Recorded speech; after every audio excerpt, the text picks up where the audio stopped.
Okay इसमें क्या कह रहे हैं देखो, it is a question number 5th of exercise 5.3, ठीक है। तो इसमें क्या कह रहा है, the first term of A P is 5, ठीक है। इट्स मीन क्या दिया है, A equals to A1 equals to 5, ठीक है।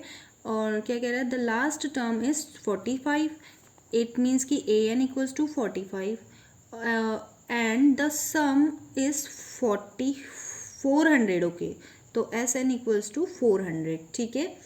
Find the number of term and the common difference. तो इसका मतलब क्या है, number of term it means कि n फाइंड करना है और d इक्वल्स टू डी भी फाइंड करना है हमें, ठीक है। तो हम क्या करेंगे, देखो सबसे पहले हम क्या जानते हैं, as we know that, as we KNOW know that, आप सब लोग बहुत कुछ जानते हैं। तो इसलिए आप बस मैथ्स का क्वेश्चन स्टार्ट करते ही आप लिख दीजिए एज वी नो दैट, ठीक है।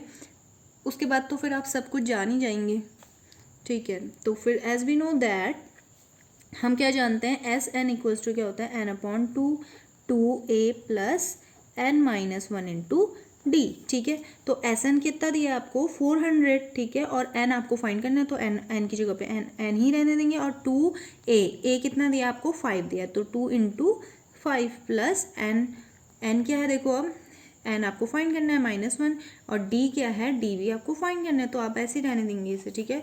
तो ये यहाँ पे हो गया 400 equals to n/2, it is 10 plus n-1 into D, ठीक है। अभी आप इसको इक्वेशन नंबर 1 डाल के ऐसे ही छोड़ दीजिए, ठीक है।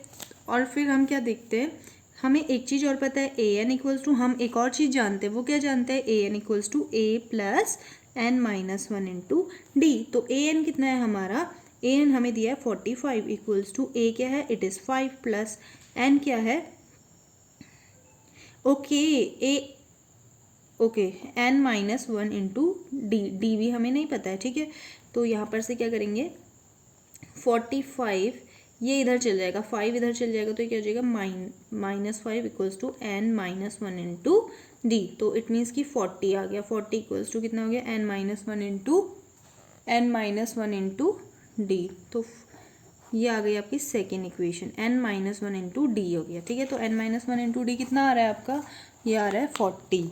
तो अब आप क्या करेंगे, यहाँ से इक्वेशन फर्स्ट को फिर से दोबारा लिखेंगे इधर, 400/n/2 10 plus n-1 into D. अभी हमने क्या निकाला है इधर देखो, अभी देखो हमने क्या निकाला है इधर पे, ये क्या दे रखा है, 40 equals to n-1 into D. तो n-1 इंटू डी की वैल्यू कितनी आ गई है, 40 आ गई है। तो हम n-1 इंटू डी की वैल्यू कहाँ रख सकते हैं, इस जगह पे रख सकते हैं, ठीक है। तो हम 400 इक्वल्स टू n हमें फाइंड करना है n/2 plus 10 plus n-1 into D की जगह पे हम 40 लिख सकते हैं, ठीक है। उसके बाद 400 इक्वल्स टू n/2 और 40 प्लस 10 इक्वल्स टू 50 हो गया, ठीक है। तो 2 से कट जाएगा 25 बार, ठीक है। तो 400 इक्वल्स टू कितना आ जाएगा, इट इज़ 25n, और n इक्वल्स टू कितना आ जाएगा 400/25, ठीक है। तो आप इससे काट सकते हैं, 5 से काटिए, 5 5 8 ज़ा 40 एंड 5 5 ज़ा 25, फिर 5 से काटिए 16 बार, तो इट मीन्स कि n इक्वल्स टू 16। तो इस AP में टोटल नंबर ऑफ टर्म्स कितने हैं, इट इज़ 16, ठीक है। तो उसके बाद हम कॉमन डिफरेंस तो हम निकाल ही लेंगे, है ना। तो हमारे पास क्या आया था, इक्वेशन नंबर 2 से निकालेंगे, ठीक है। 40 इक्वल्स टू क्या आया था, n-1 इंटू डी। तो 40 इक्वल्स टू n हमें फाइंड हो चुका है, 16 - 1 इंटू डी हमें निकालना है, ठीक है। तो 40 इक्वल्स टू ये आ गया आपका 15d। तो d इक्वल्स टू कितना आ जाएगा आपका 40/15। तो काटेंगे, तो ये आपका काटेंगे, 5 से काटो, 5 8 ज़ा 40 और 5 से नीचे काटो, 5 3। तो d इक्वल्स टू क्या आ गया आपके पास 8/3। तो कॉमन डिफरेंस क्या आ गया है, इट इज़ 8/3।